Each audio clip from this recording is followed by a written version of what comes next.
Hi, I'm Shomon. You are welcome to my YouTube channel. আমার YouTube চ্যানেলে আপনাকে স্বাগত।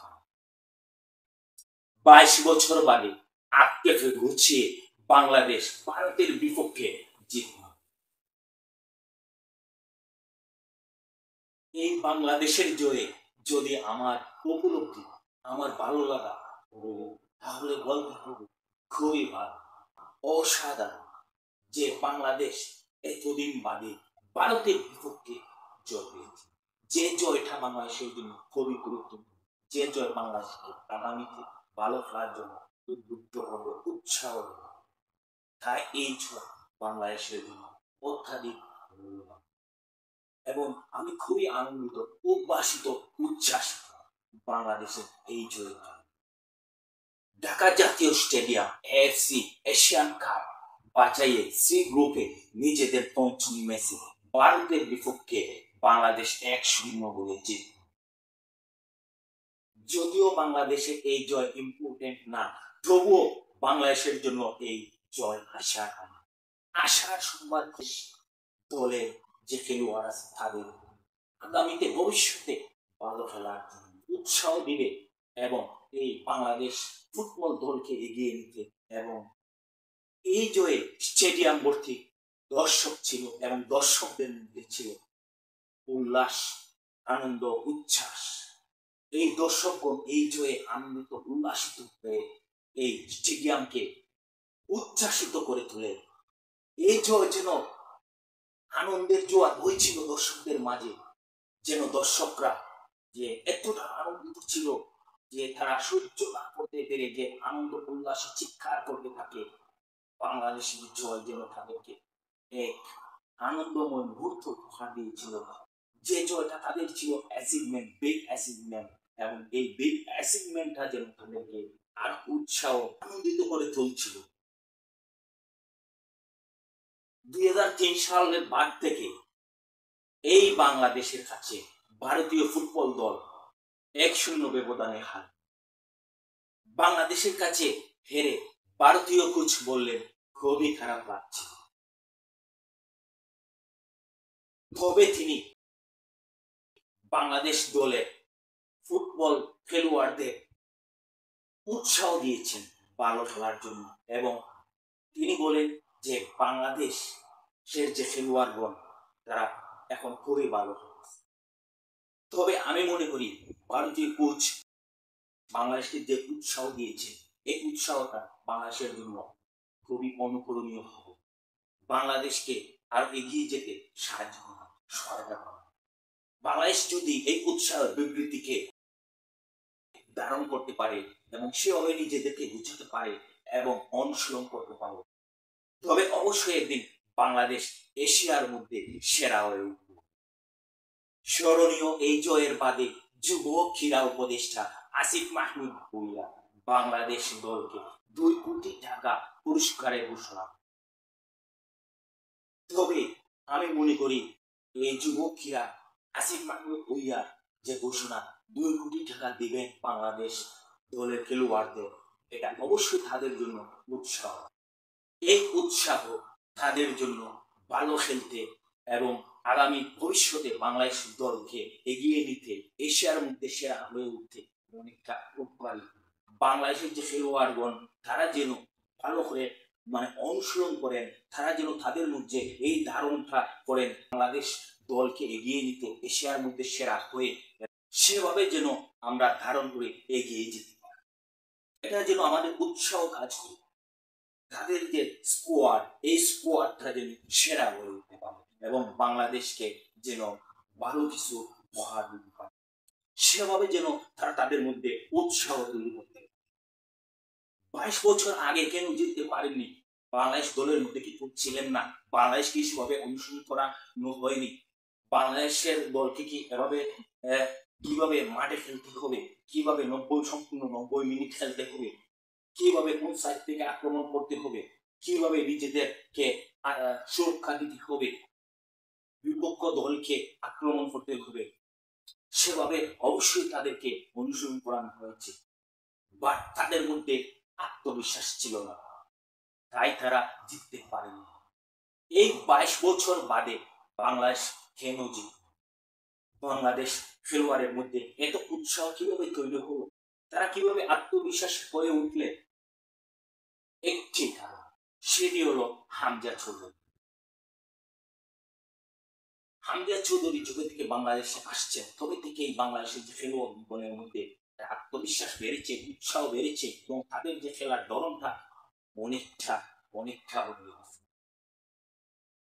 উনি কোচের সাথে সাথে শেখাচ্ছেন কিভাবে বিপক্ষ দলকে আক্রমণ করতে হবে, কিভাবে ডিফেন্সিভ খেলতে হবে, কিভাবে অ্যাটাকিং করতে হবে, কিভাবে সাইড থেকে খেলতে হবে, কিভাবে মিডফিল্ড থেকে খেলতে হবে, কিভাবে ডিফেন্স এলোমেলো করে গোল করতে হবে, কিভাবে আক্রমণ করে গোল করতে হবে বহু সাইড থেকে, এবং সম্পূর্ণ 90 মিনিট কিভাবে খেলতে হবে, এবং যখন বাংলাদেশ দলের মধ্যে আত্মবিশ্বাস হবে সেই চিন্তা, এবং সম্পূর্ণ 90 মিনিট কিভাবে খেলতে হবে, এবং যখন বাংলাদেশ দলের মধ্যে আত্মবিশ্বাস হবে সেই চিন্তা ভাবনা করেছেন যে আত্মবিশ্বাস কিভাবে বাড়ানো যায়, সেভাবেই তিনি বাংলাদেশের যে খেলোয়াড়গণ তাদেরকে গড়ে তুলেছেন এবং উৎসাহ দিয়েছেন এবং কোচের সাথে একত্রিত করে তিনি বাংলাদেশের দলকে দেহে সাজিয়েছেন। বাংলাদেশের দলের মধ্যে এই উৎসাহ দিয়েছেন যে তোমরাও পারবে, বাংলাদেশ একদিন এই এশিয়াতে চ্যাম্পিয়ন হবে এবং যে বাংলাদেশ একদিন বিশ্বকাপও খেলবে। উৎসাহ, উদ্বুদ্ধ অ্যান্ড কনফিডেন্স, এই উৎসাহে আজকে এই ফল বাংলাদেশের জন্য। বাংলাদেশ কি আগামীতে এই জয়ের দ্বারা অব্যাহত রাখতে পারবে? এই জয়ের আনন্দ অব্যাহত রাখতে পারবে? এগিয়ে যেতে পারবে? কিন্তু বাংলাদেশের তো একই অবস্থা, হয়তো একটি ম্যাচে ভালো খেলেছে বিদায় জিতেছে, কিন্তু আগামী যে 10 ম্যাচ হয়তো বা বাংলাদেশ ভালো খেলবেন না, এটাই বাংলাদেশের অবস্থা। তবে বাংলাদেশের অবস্থান ধরে রাখার জন্য বাংলাদেশকে কিছু অনুসরণ করতে হবে। চিন্তা করুন, মেসি সাডেনলি কিন্তু মেসি হয়ে উঠেনি, তার চিন্তা ভাবনায় ছিল ফুটবল, অনুশীলন করেছে, অর্থাৎ ধারণে উৎসাহে ছিল ফুটবল, অনুশীলনের ফল হচ্ছে মেসি। চিন্তা করুন হামজা চৌধুরী, সে যে আজকে হামজা চৌধুরী সে ভালো খেলতেছে, কারণ কি? সে ফরওয়ার্ড বলেন, ব্যাকওয়ার্ড বলেন, সাইড বলেন, মিডফিল্ড বলেন, স্ট্রাইকার হিসেবে বলেন, এভরিওয়াই কিন্তু তার যে এক্সিলেন্ট খেলা সেটা কিন্তু খেলতে পারতেছে। কারণ কি? শুধু অনুশীলন। এই অনুশীলনই তাকে হামজা চৌধুরী বানিয়েছে। এখন যদি চিন্তা করেন যে বাংলাদেশের স্কোয়াড আছে, এই স্কোয়াডটাকে আলাদিনের চেরাগ দ্বারা হামজা চৌধুরী বানিয়ে ফেলবেন এবং হামজা চৌধুরীকে মেসি বানিয়ে ফেলবেন, সম্ভব কি? সম্ভব নয়। তাই চিন্তা করতে হবে কিভাবে অনুশীলন উন্নত করা যায়, কিভাবে তাদেরকে উন্নত অনুশীলনের মাধ্যমে এই হামজা চৌধুরী খেলার মতো করে তাদেরকে খেলানো যায়, এই চিন্তা করতে হবে। অর্থাৎ খেলোয়াড় যখন মাঠে খেলবে তখন অবশ্যই এই ফুটবলের উপর তার কন্ট্রোলিং থাকতে হবে, ব্যালেন্সের সাথে খেলতে হবে, তাহলেই সম্ভব এই স্কোয়াডটা হামজা চৌধুরীর মতো হয়তোবা খেলতে পারবে এবং এই হামজা চৌধুরী স্কোয়াডটা হয়তোবা ভালো খেলবে এবং এশিয়ার মধ্যে সেরা হবে এবং বাংলাদেশের জন্য ভালো খেলা উপহার দিবে। হ্যাঁ, বাংলাদেশের যে খেলোয়াড়গণ আছেন তাদের যে বডি স্ট্রাকচার, সাপোজ টু আমি যদি বলি যে ইন্ডিয়ান যে খেলোয়াড়গণ আছে তাদের যে বডি স্ট্রাকচার সম্পূর্ণ আলাদা, ভিন্ন, এখানে অনেকটা তফাৎ। এই বডি স্ট্রাকচারের ক্ষেত্রে খেলোয়াড়দের উৎসাহ বাড়ে, আত্মবিশ্বাস বাড়ে, তাদের সম্পূর্ণ 90 মিনিট মাঠের মধ্যে থেকে এনার্জি নিয়ে খেলাটা বাদ তুলল। তবে বাংলাদেশের যে বডি স্ট্রাকচার শুধুমাত্র তাদেরকে যদি অনুসরণ করানো হয় এবং সম্পূর্ণ 90 মিনিট কিভাবে খেলতে হবে, তাদের মধ্যে কিভাবে এনার্জি ধরে রাখতে হবে, সেই ব্যবস্থায় যদি তাদের অনুসরণ করানো হয় অবশ্যই বাংলাদেশ দল পারবে সম্পূর্ণ 90 মিনিট খেলতে। এই সম্পূর্ণ 90 মিনিট খেলাতে কোচকে অবশ্যই অনুশীলনের সময় খেলোয়াড়দের মধ্যে এই বিশ্বাস তৈরি করতে হবে এবং এভাবে অনুশীলন করাতে হবে যে সম্পূর্ণ 90 মিনিট কিভাবে খেলতে পারে, হয়রান না হন, সম্পূর্ণ এনার্জি না থাকলেও যেন একটা লেভেলে থাকে, সেই লেভেল থেকে যেন অন্তত যে বিপক্ষ দল আছে তাদেরকে আক্রমণ কম্বিনেশন অ্যান্ড ইন্টেলিজেন্টলি খেলে জিততে পারেন। নিজেদের অবস্থান ধরে রাখতে পারেন। কিভাবে? সম্পূর্ণ 90 মিনিট খেলতে হলে স্টেপ অনুসরণ করতে হবে, সামান্য কিছু স্টেপ তাদের মধ্যে তৈরি করতে হবে। যেমন ক্যাপ্টেনকে আন্ডারস্ট্যান্ডিং করতে হবে কখন তিনি ডিফেন্সিভ খেলবেন, তাদেরকে তখন হারি না করে এনার্জি সম্পূর্ণ এনার্জি নিয়ে না খেলে তখন তারা ডিফেন্সিভ স্কোয়াড তৈরি করে ফেলবে। সাইড উইংস থেকে মিডফিল্ডিং থেকে কর্নার থেকে ফ্যান্সে এভাবে সারা মাঠে জাস্ট ধীরে ধীরে সময় নেবে। দেন যখন তারা আবার সম্পূর্ণ এনার্জি তারা চিন্তা করবে যে না সম্পূর্ণ এনার্জি তৈরি হয়েছে, তখন আক্রমণে যাবে। এভাবে ধীরে ধীরে যদি খেলতে পারেন, এভাবে অনুশীলন করতে পারেন, তাহলে সম্পূর্ণ 90 মিনিট খেলা সম্ভব। সম্পূর্ণ এনার্জি আর সম্পূর্ণ এনার্জির সাথে খেললেই দলের যে আশা জয় এবং দলের যে অবস্থান সেটা ধরে রাখতে পারে। যেমন হামজা চৌধুরী সম্পূর্ণ 90 মিনিট এনার্জির সাথে কিন্তু খেলতে পারে এবং বিপক্ষ দলকে কিন্তু আক্রমণ এবং যখন বিপক্ষ দল আক্রমণ করে তখনও সেখানে অবস্থান করে দলকে সুরক্ষা দেন। এভাবেই বাংলাদেশের যে স্কোয়াড আছে তাদেরকে ঢেলে সাজাতে, তাদের মধ্যে অনুশীলনের মধ্যে তাদেরকে আগ্রহ বাড়াতে হবে, তাদের আত্মবিশ্বাস বাড়াতে হবে এবং তাদের মধ্যে উৎসাহ তৈরি করতে হবে যে তোমরাও পারবে, তোমরাও এই বাংলাদেশ দলকে জিতিয়ে এশিয়ার মধ্যে সেরা হবে এবং তাদের ব্যবস্থাপনার ক্ষেত্রে সতর্ক এবং সতর্ক থাকতে হবে।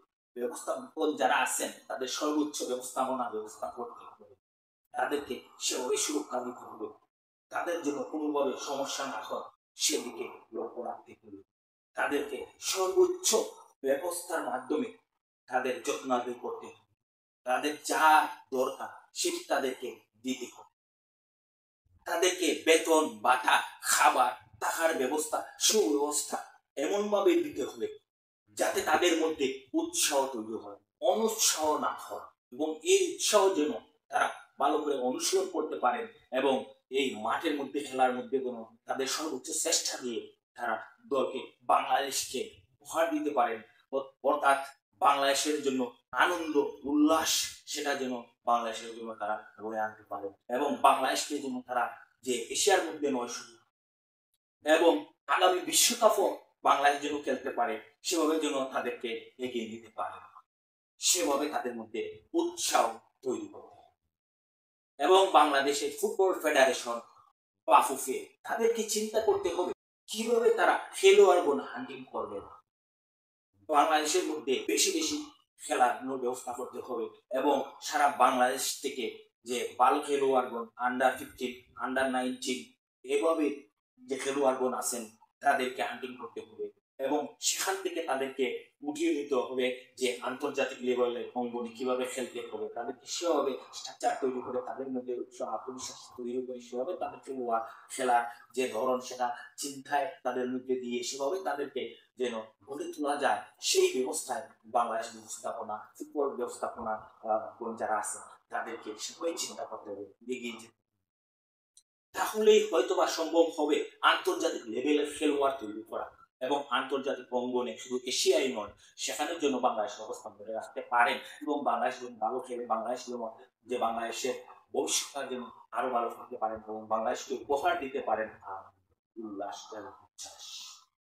আমি এতক্ষণ কথা বললাম যে বাংলাদেশ 22 বছর পর ভারতের বিপক্ষে জিতেছে, অর্থাৎ 2003 সালের বাদে এই যে ব্যবধান 1-0 ব্যবধান জিতলো এবং যে দর্শকদের মধ্যে যে আনন্দ উল্লাস এবং যে বাংলাদেশের যে বর্তমান উৎসাহ তৈরি হয়েছে, বাংলাদেশের যে এতদিন 22 বছর আগে কেন জিততে পারেনি, 22 বছর বাদে কিন্তু জিতলেন এবং ভবিষ্যতে কি করতে হবে, তাহলে এভাবেই যদি বাংলাদেশ এগিয়ে যায় তাহলে হয়তোবা সম্ভব হবে বাংলাদেশ আগামীতে ভালো হবে, এভাবে হয়তোবা সম্ভব হবে বাংলাদেশের জন্য আগামীতে এই জয়ের দ্বারা বলতে হবে।